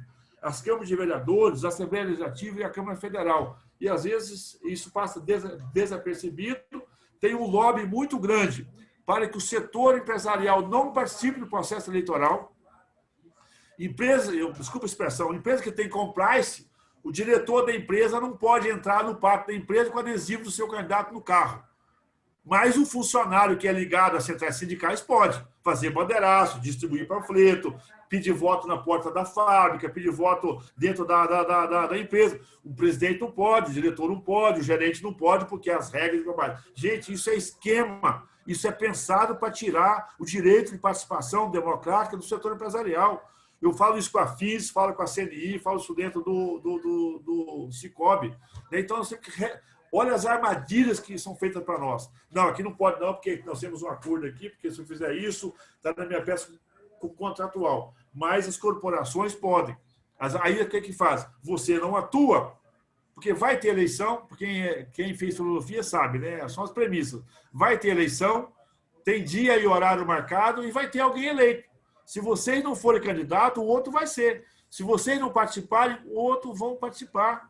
Eu brinco muito lá na FIS, eu sempre digo, gente, eu fico assustado quando eu venho aqui, presto conta do meu mandato e vão dizer assim, vocês me dão os parabéns. Eu fico preocupado, porque vocês não me ajudaram a estar aqui. E se eu fosse um cara do mal, também tivesse ganhado a eleição? Olha o risco que vocês estavam correndo. Né? Eu estou dizendo assim, você vê como que isso nós temos que conversar um pouco mais. Claro que não é vida fácil, é vida difícil, né? Enfrentar a obra e criação do diabo é difícil, porque o WhatsApp é a obra e criação de Deus, né? Deus, quem é bíblica, quem se for na Bíblia, Gênesis 1:30, atualizado no Google a Bíblia, Deus viu que tudo que criou era bom, inclusive o WhatsApp, um espetáculo, né? O WhatsApp é um negócio maravilhoso. Mas se você for lá em Apocalipse, o Senhor não vê que o diabo criou o fogo, o inferno, a fofoca, a praga, a desgraça, a calúnia, a difamação e o grupo de WhatsApp, né? Isso é um inferno. Rede social, as pessoas acham que rede social é esgoto. Pode jogar a vida de todo mundo, a história de todo mundo. É cada coisa absurda que se sai ali e você não tem nenhuma condição de defesa. Então, assim, isso é cansativo. O Estevão está aqui, sabe quanto que o pai dele, às vezes, a gente conversa muito. Eu sempre digo, porque o Paulo foi um cara que me recebeu aqui na casa. O Paulo, como parlamentar, me ensinou a votar, as comissões, e nós temos uma relação pessoal ótima, né? Tem uma parceria fantástica, é uma pessoa digna de estar na vida pública. Ele sabe, às vezes, a crítica que eu tenho ao partido do qual está afiliado, mas como entrega parlamentar, como atuação parlamentar brilhante, eu já fiz o convite para eles, para poder vir para poder ter um pouco mais de liberdade, porque também sempre votou nessas questões, até contra o partido, às vezes, por entender que essa pauta nossa brilhante é um parlamentar do qual, assim, que também eu digo, também é sério, também é correto, e que tem entrega. Não estou falando porque o Estevão está aqui, não, porque assim, nós temos a obrigação de falar quem é companheiro fiel, quem é companheiro correto, quem está antenado com isso, que se a gente não se falar, vira uma corporação também, tudo mais. Então, assim, até um desabafo, poder dizer a você, gente, o dia que eu fui nomeado como vice-líder, aquele programa que tem um tal do Bom Dia aí me chamou para me dar uma entrevista. Se alguém assistiu, eles cortaram a minha entrevista no meio. Porque eu comecei a falar o que tinha que ser falado. Não, você acha isso não, você pensa isso não.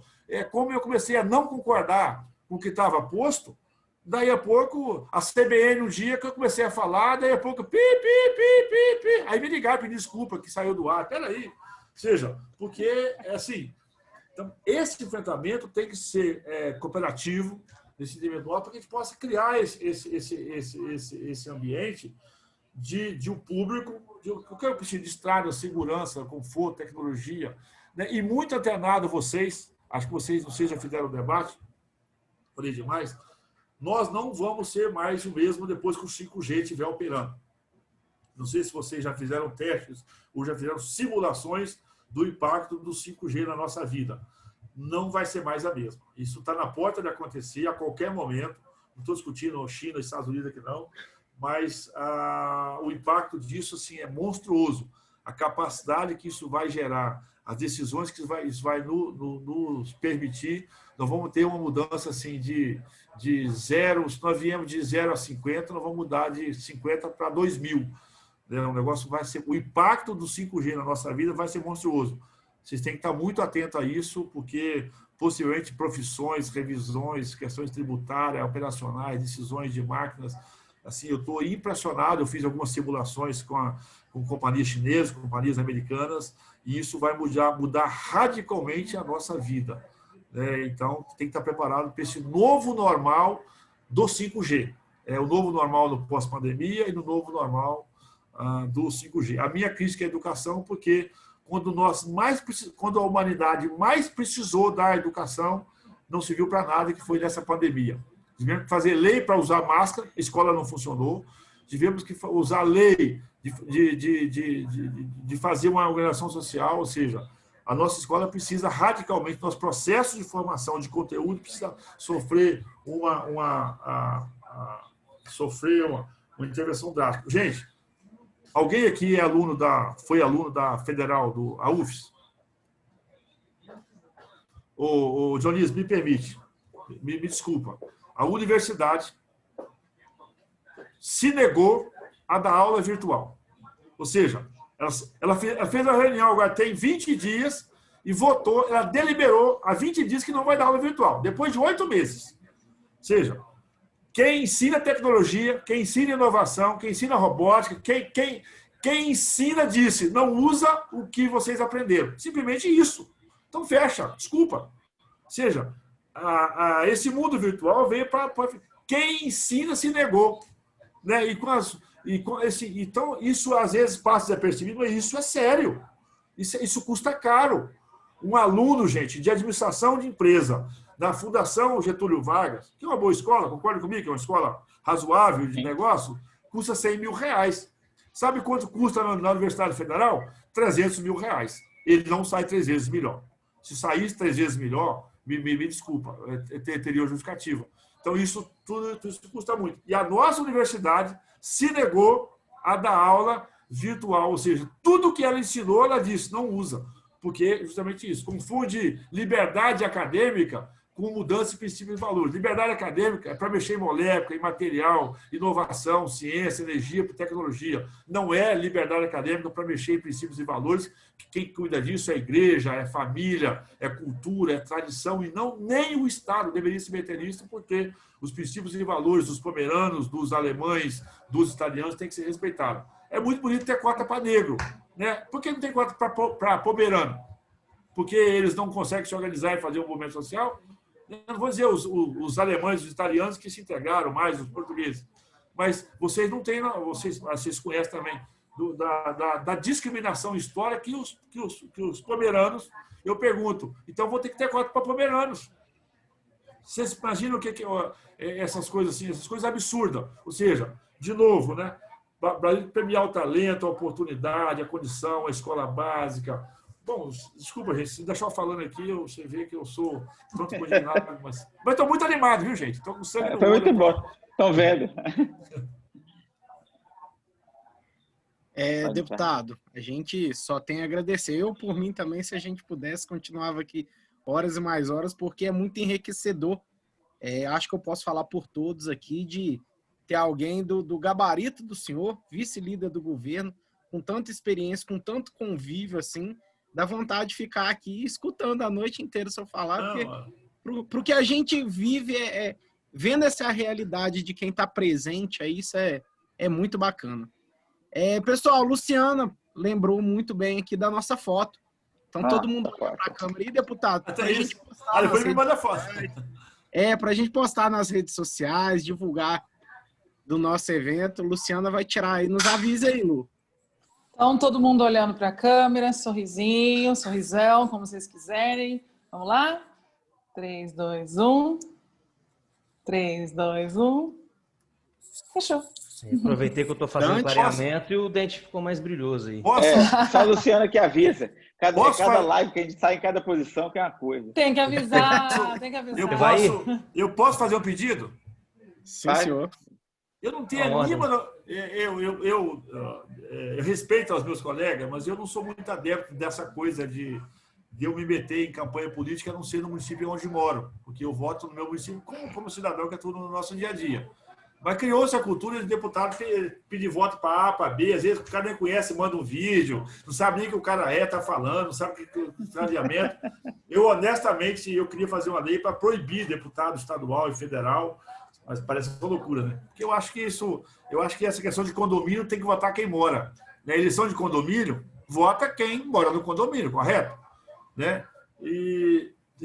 Mas a gente é apaixonado. Então, depois o meu telefone está liberado aí para quem quiser pegar. Depois alguém deve ter aí. Com o Marcelo também, eu posso passar também para vocês.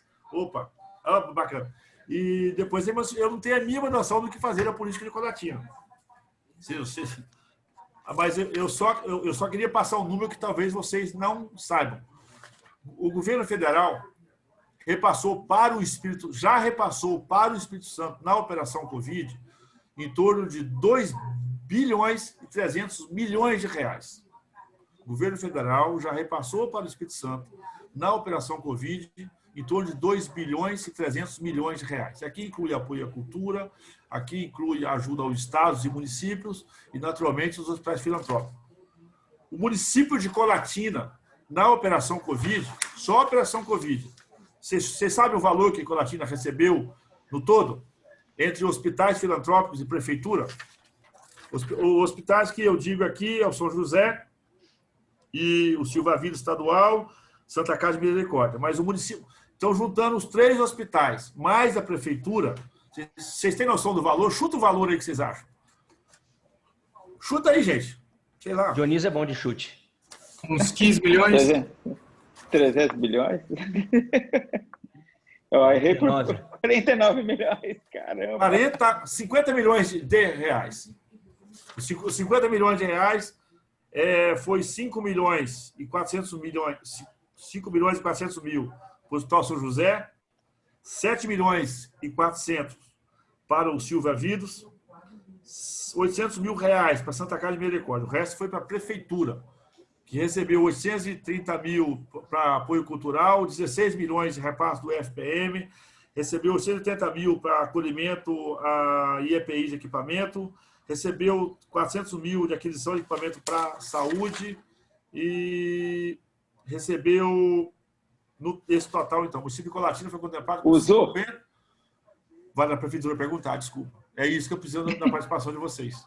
Já é um negócio... Eu ia perguntar exatamente isso. Quem pode me dizer? Eu digo que as entidades, sim. As entidades, eu digo que os hospitais são bastante burocrático o processo de prestação de conta. Agora, já a prefeitura tem bastante liberdade no que fazer, no que gastar e onde gastar. Então, se eu tirar aqui 5, 7, 12, vamos colocar aqui 13, 49, menos 13, 36. A prefeitura recebeu em torno de 35 milhões de reais do caixa da prefeitura. Vocês têm que ajudar a tomar conta disso. Senão, na Operação Covid, ela vai custar mais ou menos para o governo federal um tri. Um tri é que nós economizamos na reforma da Previdência. Então, quem foi contra a Previdência, baixa a bola. Porque se não tivesse feito lá, nós tínhamos agora gastado um tri, mas mexendo em inflação, em controle cambial, em teto de gasto e tudo isso mais. Não sabia Deus e nem nós que nós estávamos preparando para o futuro, enfrentando aqueles discursos lenga-lenga, aquela fala tão demorada da Previdência, e ela permitiu o Estado se endividar agora, mas segurando, não abrindo mão da questão cambial, a questão fiscal, a questão das nossas contas públicas, mas a conta chega. E, naturalmente, teremos anos difíceis pela frente. Vamos ter que cortar recursos de algum lugar. Não tem 2 dinheiros, só tem um dinheiro. Nós vamos ter que abrir mão de alguma coisa para poder segurar a questão fiscal, porque a questão fiscal impacta no todo, e trabalhar para retomar a economia o mais rápido possível, porque retomar a economia também o Estado restabelece e a vida que segue. Ou a gente recupera a economia rapidamente, ou corta despesas de um monte de lugar. O melhor é um ambiente para retomar a economia. Por isso, a reforma tributária e administrativa é o caminho mais rápido para que possamos retomar a economia e possamos mitigar o impacto fiscal e não ter que cortar recursos dos mais variados serviços ou investimento. Nós conseguimos, na semana passada, foi até um ato que nós fizemos aqui, que é a isenção do IOF para operações de crédito. Não sei se vocês sabem disso. Vocês sabem o impacto disso? Vocês fizeram assim, né? Vocês sabem o impacto disso nas contas públicas? Quanto que nós deixamos de... 14 bi? 14 bi com previsão até dezembro, mais 7. Nós vamos passar de 21 bi que o Estado brasileiro vai deixar de arrecadar. Então, tem custo. Né? A gente tem... Esse é o sentimento. Então, ou seja, vai faltar dinheiro ou vai diminuir o recurso em algum lugar, porque nós fizemos a opção de não arrecadar o IOF. Isso, essa conversa franca que nós temos que ter com a sociedade. E aí é fazer uma curva de aprendizagem. Deu o retorno que nós queríamos, o retorno é a expectativa, era melhor ter ficado com esse 21 bi no caixa e gastar agora, entregar para o Tarcísio. Ontem eu brinquei com o Tarcísio, se eu te entregasse 21 bi, eu resolvi do país. A economia não seria retomada muito mais rápido. Então, assim, nós vamos ter que, sim, fazer algum tipo de sacrifício para retomar a economia sem abrir mão da questão fiscal, abrindo mão de algumas despesas aí que nós teríamos nos próximos anos. Ou seja, é um desafio monstruoso. Se alguém souber a fórmula, por favor, nos envie aqui para o WhatsApp que eu aceito a sugestão. Deputado Evaí de Mello, em nome de todo o grupo aqui, eu gostaria muito de agradecer a sua participação. Foi muito enriquecedor aqui. Se deixar, a gente fica até meia-noite aqui batendo papo. Eu, particularmente, eu gosto muito da sua agenda que você defende lá em Brasília, em nome do nosso estado, do Espírito Santo, também do Brasil, mas eu vejo você lutando bastante ali pelas causas aqui do Espírito Santo, né? Minha família, que é do ramo do café, está sempre presente aí, assistindo a sua atuação. Você tem uma grande referência, né? Meus tios, o Sérgio, o Jorge, meu pai, que também foi deputado federal, o Lésio Sattler, quando eu comentei com ele que hoje a gente ia ter uma live com você, ele fez vários elogios. Então, agradeço bastante o seu tempo aqui conosco e está convidado, quando estiver em Colatina, ir lá comer uma muquequinha conosco. De cascudo, né? O que você quiser, você escolhe e o Dionísio paga. Não, eu acho... Não, Tá feito. Assim, eu agradeço a oportunidade, até vocês, assim, para mim é bacana, de novo, né? Estou muito enriquecedor. Eu também sou motivado com vocês. Eu vim, na verdade, tem que ser muito eclético aqui em Brasília. Eu atuo em diversas frentes, né? Agora com essa missão do governo. Então, eu peço a vocês, assim, me mandem conteúdo, me mandem sugestões. Às vezes se focam muito às vezes as pessoas me seguem muito no Instagram e Facebook. Eu posto mais conteúdo no Twitter. Que o Twitter, às vezes, assim, para quem gosta mais de conteúdo, né, do mandato, então eu naturalmente sei essa ferramenta, até porque não é muito comum. O Twitter no Espírito Santo não faz muito sucesso, vamos dizer assim, mas eu queria que você, assim, eu tenho me dedicado, inclusive, para registrar. Eu disse em julho que o Jair Bolsonaro iria no Brasil, no Espírito Santo, em novembro. Me desconfirmou ontem. Sim, mas eu tenho me dedicado muito a conteúdo no Twitter. Então, quem quiser um pouco mais de conteúdo do meu mandato, está no Twitter, onde eu ponto ideias, compartilho, me posiciono, às vezes, para temas polêmicos, eu uso o Twitter.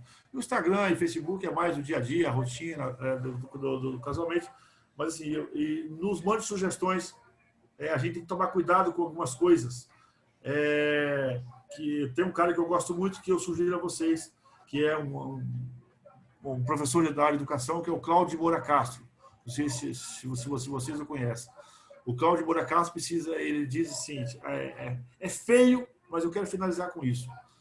Mas, em resumo, é o seguinte: a democracia precisa de permitir o papel dos líderes. A democracia exige o papel dos líderes.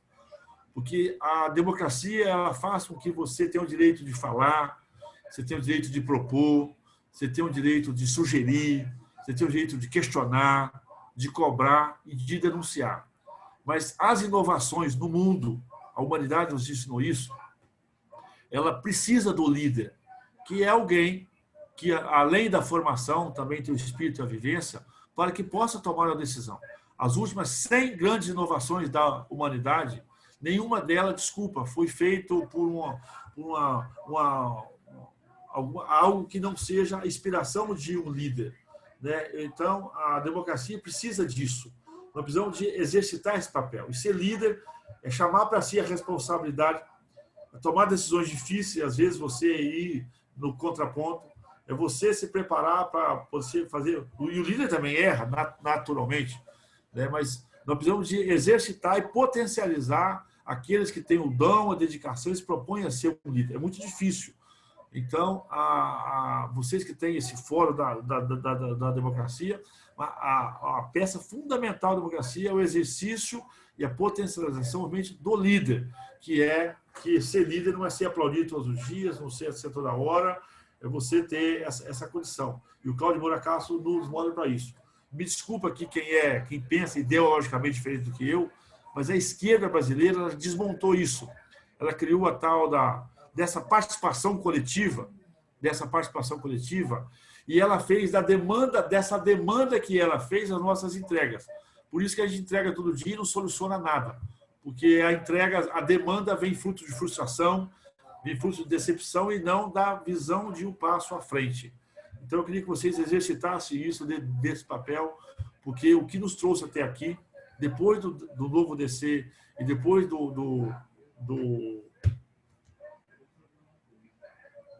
esqueci dos 5 aí, gente, fugiu a palavra que agora aqui. Depois dessa inovação tecnológica. 5G. Depois do 5G, desculpa. Eu olhei no WhatsApp de 4G, 5G. Depois do 5G, a nossa vida se muito lá. Nós não podemos abrir mão de princípios e valores. Princípios e valores são culturais. Isso não é de escola. Escola ensina, tem que se dedicar em ciência, tecnologia, inovação. Nós temos que recuperar qual o papel da família quando você fala o níquel. Né? A empresa tem princípios e valores que trouxe até aqui. Isso não pode mudar. O que pode mudar é o processo de armazenamento, recepção, pagamento, tecnologia, inovação e tudo isso mais. Então, isso é esse novo salto nosso. Então, eu encerro por aqui, poder dizer assim, eu preciso muito de vocês, nos ajudem, cuidado com quem está vendendo lote na Lua, porque não vão... Eles entregam até a escritura, mas não entregam a navegação para poder chegar até lá. E feito isso, nós vamos entregar uma colatina, a nossa Priscila do Norte efetivamente possa ser reconduzida no papel e importância também econômica que sempre teve para o Espírito Santo. Não podemos abrir mão dessa prerrogativa de desentortar a região metropolitana. O Espírito Santo precisa de retomar o seu fluxo reverso de oportunidades, é olhar para Linhares, para Colatina, para São Francisco, para Venda Nova, para Cachoeiro, para o Caparó, para o Noroeste, como grande campo de oportunidade para todos nós. Mas não abrem mão de serem líderes. Belas palavras. Obrigado, Evaí, mais uma vez. Valeu, galera. Boa noite.